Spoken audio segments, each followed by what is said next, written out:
They plunder, they butcher, they ravish, they make it desert and call it peace. They make it desert and they call it peace. If Caribbean leaders don't unite now, we won't just struggle. We'll be picked apart one by one. This speech is not about Barbados alone. It's whether the Caribbean survives the next 20 years. What's up, family? Welcome back to Smith Reacts.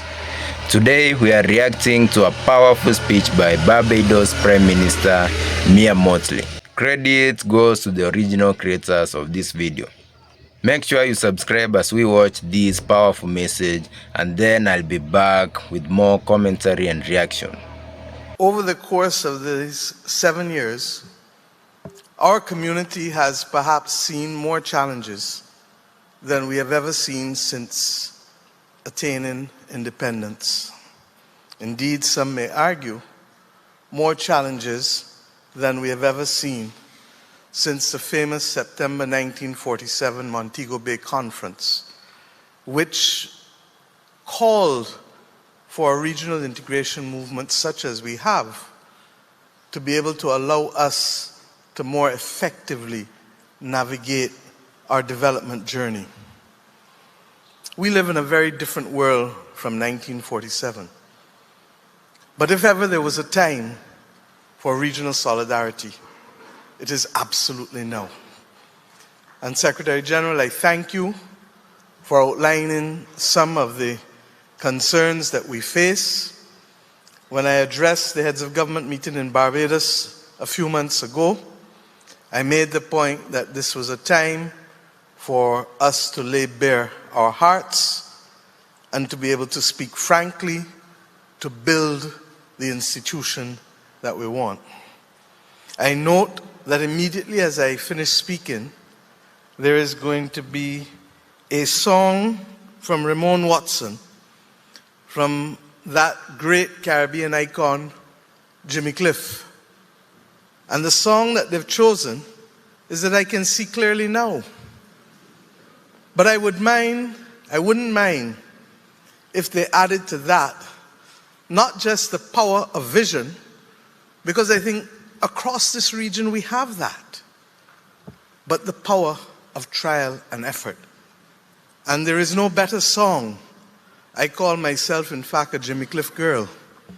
There is no better song than You Can Get It If You Really Want, but you must try and try. You'll succeed at last. It is against that backdrop that I ask us to reflect on a few things today. We met and understood that our region, like every other region across the world, is suffering from the vicissitudes of cost of living issues that are making it more difficult for ordinary Caribbean people to make each day and to go through each day and night. And the question for us as heads of government and heads of state is, how do we make it easier for people to sleep? And how do we allow them to be able to undertake that task of taking care of themselves and their families in the most easy of ways, in spite of what has been triggered globally through geopolitical issues and wars and conflict and disruption supplies. We have determined that our agricultural commitment, 25 by 25, even if we have not met it fully, has put us in a better place than we were 5 years ago. But what we must not do is to stop, because if we try and try again, we'll succeed at last. Against that backdrop, a number of persons on a trade delegation week before last went to Boa Vista in Brazil to begin to open up the trading relationships that will allow us also to access food and meat at much cheaper prices than we are currently doing so. It is true that the actions of the United States government and their promise to impose tariffs on all Chinese-made ships created a catalyst for movement in a way that we could not find on our own. And if anything, we must thank President Trump and the US Trade Representative for that. Mercifully, there was a stay of execution on the imposition of that tariff a few months ago. And I want to thank the Caribbean Private Sector Organization for working with us as heads of government of the Caribbean community. An amazing 500 members of the private sector went on to a Zoom call, showing that when our vital interests are truly challenged, we know how to find unity in this region.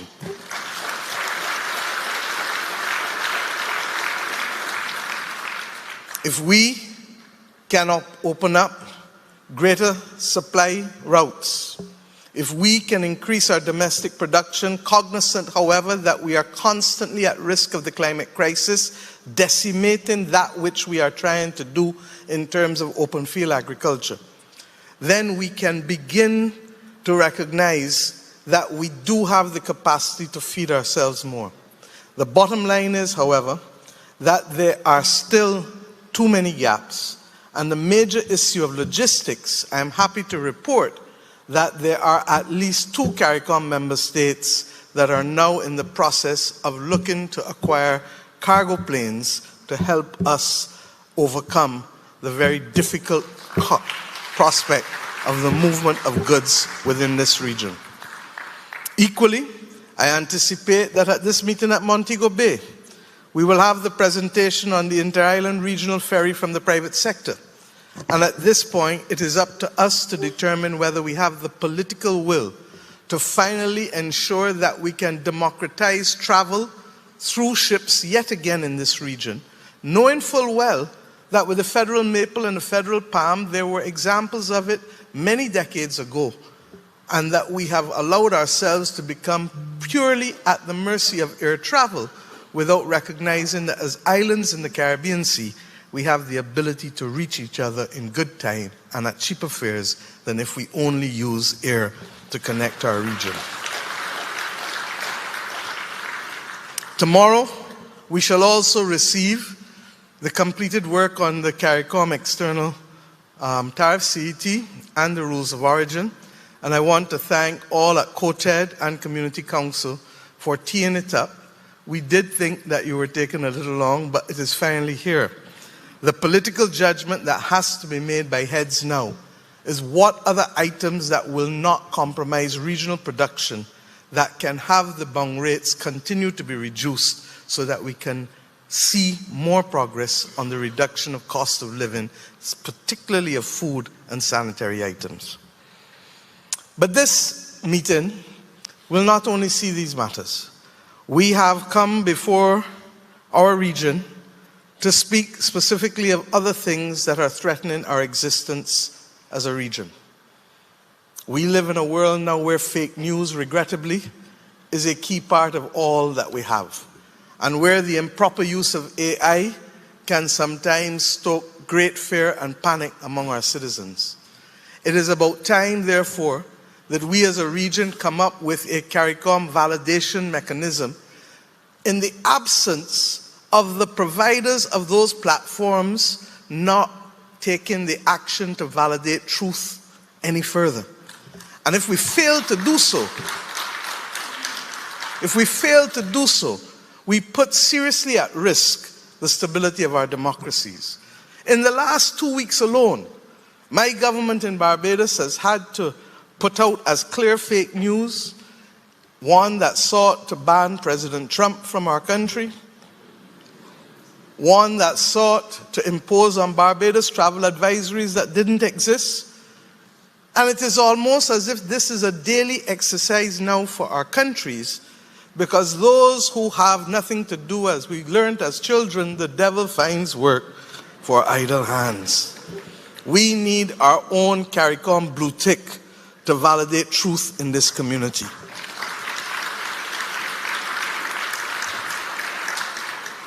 In addition to that, I ask us equally to look at the issue of where we are with respect to citizen security.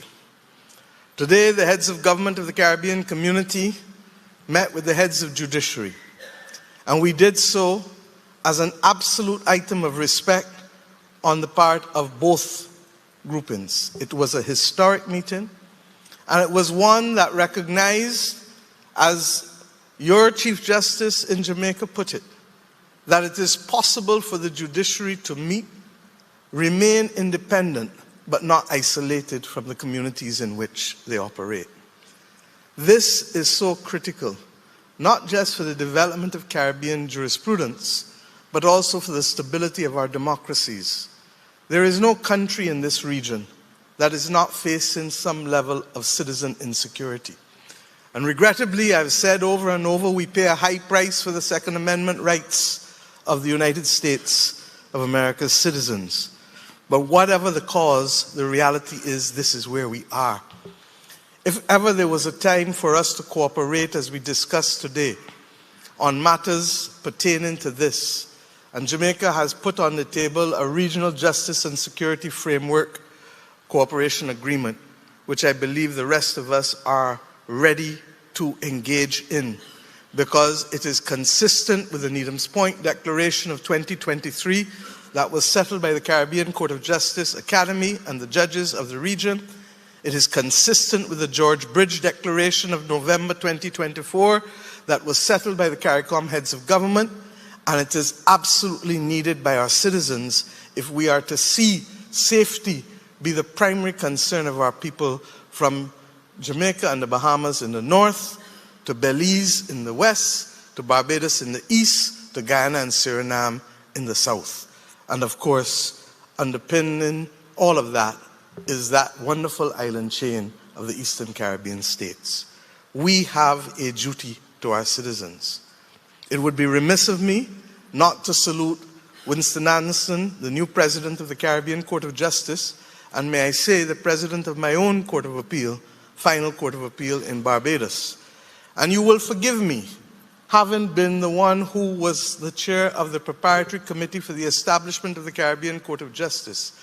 You will forgive me if I now make yet another appeal to the citizens of this region to allow their governments to know that there ought to be a singular purpose for the Caribbean Court of Justice to be truly the last court of appeal for the states of this region.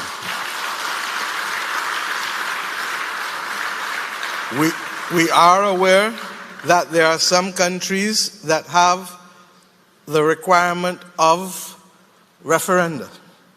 But this, like everything else, ought to be the subject of public education. And if we can so do, then I believe we can finally start to move the needle generationally for us recognizing that this ought to be our final court. Our reality as small states is not only to be taken into account when dealing with the WTO and the need for special and differential treatment, or the international financial architecture that requires us to move away from the reality of assumptions with historic per capita GDP and not understanding the vulnerability of our countries as small states. But our small, vulnerable states are also to be taken into account with respect to our Caribbean jurisprudence and for how we treat to the issue of citizenship security, particularly as it relates to sensitive matters that will see persons who have been charged continue to move in our communities with impunity and taking action against other citizens with impunity. Let me, however, also reflect that over the course of this last 6 months, one of our major concerns was the stability of Haiti. The world really needs a check on itself when it comes to Haiti.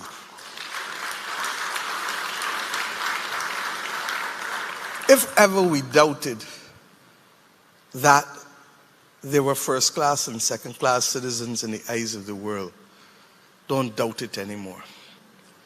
In Haiti, more people were killed last year, in many months of last year, than were killed in any other country on earth, including those that were at war and the subject of military conflict. And in spite of that, and in spite of the promises, the world has been unable to move beyond the promises and the platitudes that would bring help to the people of Haiti. I'm not only talking about the loss of life, I'm talking about the displacement of citizens from their homes. I'm talking equally about the food insecurity of the people of Haiti. And let us be real, our capacity as a Caribbean community has limits, purely because of size and capacity financially. We can help as best we can, as we must. But the world is what is needed as well at this point in time, beyond simply the deployment of troops from Kenya, without the requisite support in terms of machinery that is necessary to ensure that those Kenyan troops and others are not sent like lambs to the slaughter along with the members of the Haitian police force. That Haiti is trying as best it can to be able to withstand the assault by gangs is to be commended. But at the same time, it is not enough. And what is required more than ever is for a truth talk, both within the context of what is possible from Haiti's perspective, but equally what is possible from the international community. And I fear that the absence of that realistic conversation will continue to mean that ordinary citizens will have their lives put at risk. And if not their lives, their limbs, and if not their lives and limbs, their ability to live as dignified human beings. The pace at which progress is needed must be expedited if we are not to see more and more people suffer. At the same time, in the last 6 months, we have had the issue of the spectacle of near difficulties with the border security situation between Guyana and Venezuela. I thank Prime Minister Gonzalez yet again for continuing to play a serious role along with Prime Minister Skerrit in ensuring that we could have the principles of the Argyle Declaration continue to be respected, even if in a tenuous way. And I recognize that this is going to require our continuous vigilance as we go forward, because we are all committed to seeing the Caribbean as a zone of peace at the level of the state and equally at the level of the citizen with respect to citizenship, security, and insecurity. We have unfinished business. The Caribbean Educational Transformation Commission must be established as a matter of urgency. For all of us continue to adhere to an educational system that is not fit for purpose for our citizens today.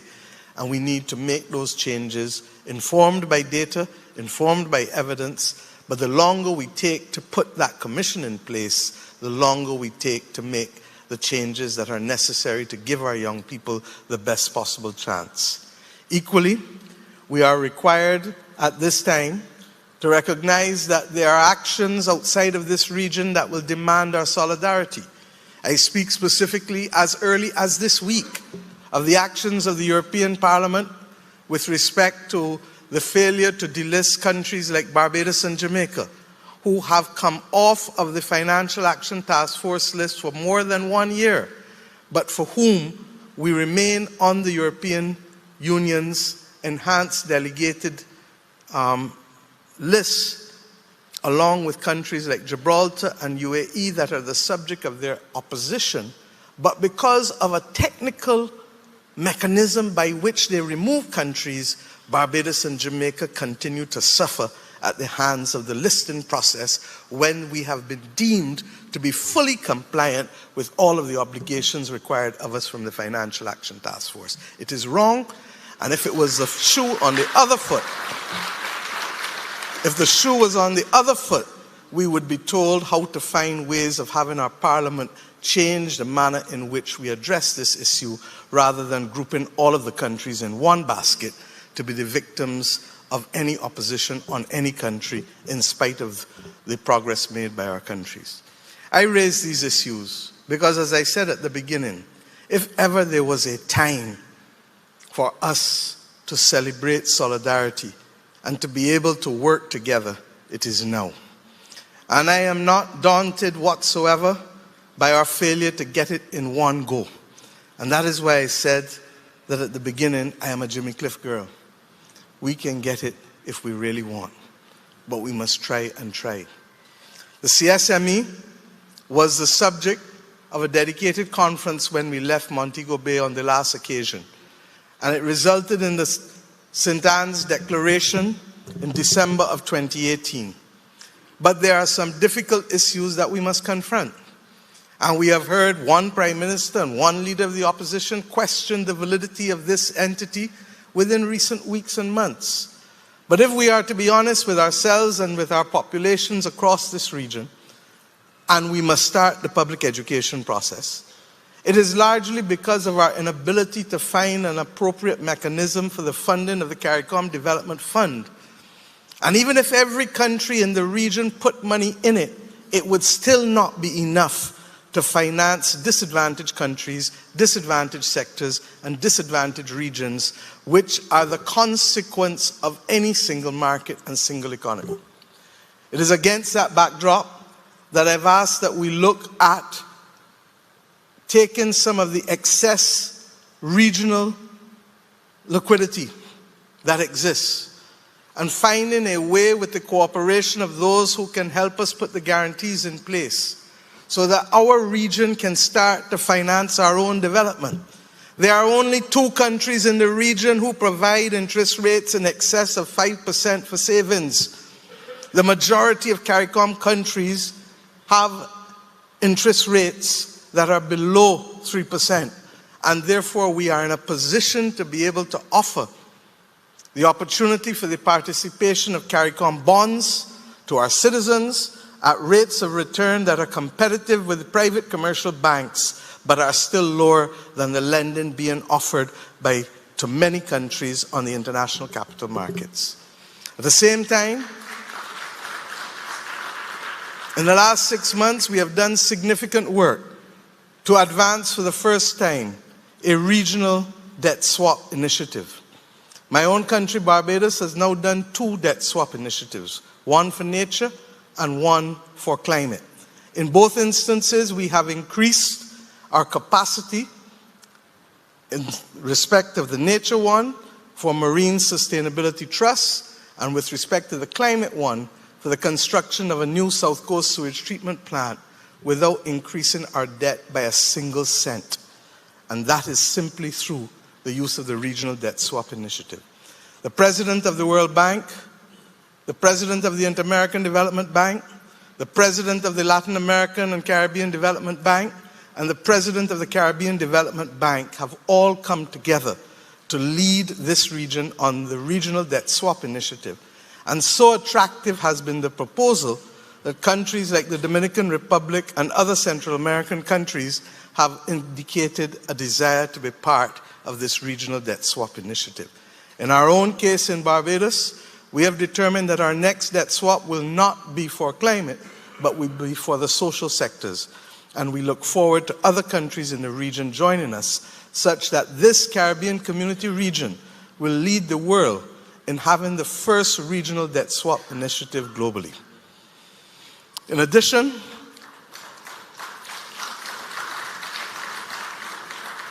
may I remind you that there is also the natural disaster clauses which ought to find primacy of place in all of our international and regional financial instruments. Our country just went to the capital market and raised $500 million US, and included in those bonds are natural disaster clauses and pandemic clauses, ensuring that for the first time, if we should be hit, somebody knock some wood for me please, if we should be hit by a hurricane of a certain threshold, that we are in a position to pause the payment of our debt, both principal and interest, for 2 years, and not have to do what befell the people of Dominica, who had to look for debt payments immediately after Hurricane Maria, instead of being able to focus on shelter and food for their citizens at the very time that a hurricane has hit. And the notion that we are safe from a climate crisis can be immediately debunked, because week by week, with the latest being the tragic circumstances befalling the children of the United States and Texas with the raising of the banks of the river, of the Guadalupe River, reminding us that none of us can escape the hands and clutches of the climate crisis. So my friends, I ask us, please, to recall that there is much work to be done. I have not spoken to you today about the necessary work of the reform of the governance of this community and the funding of this community, because I believe that the heads of government must confront it and not believe that we can continue to wear the garbs of 20 and 30 years ago, as we live in a world that is completely different today. And we must find the boldness, I believe our preacher told us today, Bishop Pitkin, when you said to us, let us have the boldness to move thought into action. Because without that, our region will not be ready for the defense of small states. It is my view that in the absence of an international rules-based order, and we are seeing it being threatened day by day, in the absence of an international rules-based order, countries such as ours will find it difficult to survive. And this, my friends, is the first real threat that we have had since becoming independent nations. The notion that others may want to conquer again is not beyond their imagination and not beyond our reality. But equally, the price of sovereignty is no longer simply that which we have started to do in the first 2 or 3 generations since independence. The price of sovereignty now extends to our ability to control our information and to generate our content. We have to be able to own our own satellites and not be the victim of somebody pulling them on us because they do not like the position we took on a war across the world somewhere or someplace. We have to generate our own content because it is only us who know our reality, and we cannot simply be the victims of other people's judgment as to who we are and what we stand for. And if we don't do these things, then we will fail to recognize that the new armada and the new flotilla are not the ships that came and brought our forefathers here under protest. But in fact, the new armada and the new flotilla is that which will control our mind. And we know what Marcus Messiah Garvey told us about emancipating our mind from mental slavery. If ever there was a time for us to listen to these entreaties, it is now. Thank you very much for watching that video until the end. I like to bring these type of videos to this channel because this video is not about hype. It's not politics as usual. This message is a warning. It's a plan and a call for unity to the entire Caribbean. This video hits close to home for Jamaicans. One thing Mia Mottley does very well is speak about real life, not just policy. She talks about food prices, transportations, basic survival, and she's totally right. Caribbean people are not asking for luxury. They are asking for breathing room. When leaders ignore the cost of living, people lose faith in government altogether. Her focus on food security, especially the 25 by 25 agricultural plan, is very critical. This is because no region is truly independent if it can't feed itself. Now this part is interesting. She talks about building trade relationships with Brazil to access cheaper food and meat. This one is strategic thinking. Instead of relying only on Europe or North America, she's pushing for South-South cooperation. That's how regions grow power, not by begging, but by diversifying partnerships. Anyone in the Caribbean knows this pain. It can be cheaper to fly to Miami, New York, London than to travel to a neighboring island. That makes no sense. That's why Mia Mottley pushes for cargo planes, regional ferry systems. Regional ferry systems isn't just about convenience, it's about economic survival. When goods and people can't move freely, regional unity becomes a slogan, not a reality. Mostly warns about fake news, misinformation, improper use of AI, and how it can destabilize small democracies. In larger countries, misinformation causes chaos. In small ones, it can collapse trust overnight. A call for CARICOM validation mechanism is about protecting truth, because when lies spread faster than facts, democracy weakens. Now, let's talk about something heavy. She links Caribbean violence to global arms flow, US gun policies, regional insecurity, and she's not wrong. Small islands are paying a huge price for decisions made elsewhere. Her support for Jamaica's regional justice and security framework shows that no single island can solve this alone.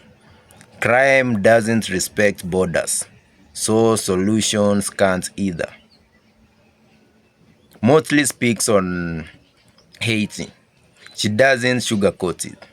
She calls out the international community for doing too little, offering troops instead of real support, ignoring food insecurity and displacement. Haiti is the canary in the coal mine. If Haiti collapses completely, the region feels it. Economically, socially, and morally, they'll feel it. She also touches on border security. Keeping Caribbean a zone of peace matters more than people realize. Small regions survive by avoiding becoming battlegrounds for larger powers. Peace is not weakness, it's strategy. Her call for Caribbean Educational Transformation Commission is long overdue. We are still educating Caribbean children for jobs that don't exist, systems that no longer serve us. Education should prepare people to build the region, innovate locally, and compete globally. Another thing that stands out is when she challenges European blacklists, financial double standards, and punishment of compliant Caribbean nations. She pushes for CARICOM bonds, debt swaps, disaster clauses. She's talking about taking back financial control. Why should hurricanes destroy countries and trap them in debt forever? Disunity is why the Caribbean keeps getting exploited, and history supports that. When divided, we beg, we compete against each other, we get used. But when united, we negotiate, we protect ourselves, and we build leverage. Here's my honest take.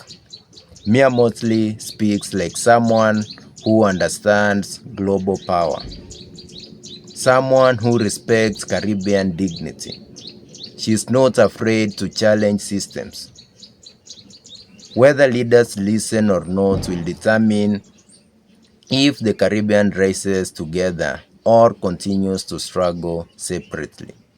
Unity isn't optional anymore. It's survival. This is a deep message. That's why I said I have to show this to my wise subscribers, to my wise community. Let me know in the comments. Do Caribbean leaders need to unite more, or is this vision unrealistic? Thank you very much for watching. Like, subscribe, and share this video if you believe the Caribbean deserves better. Thank you very much.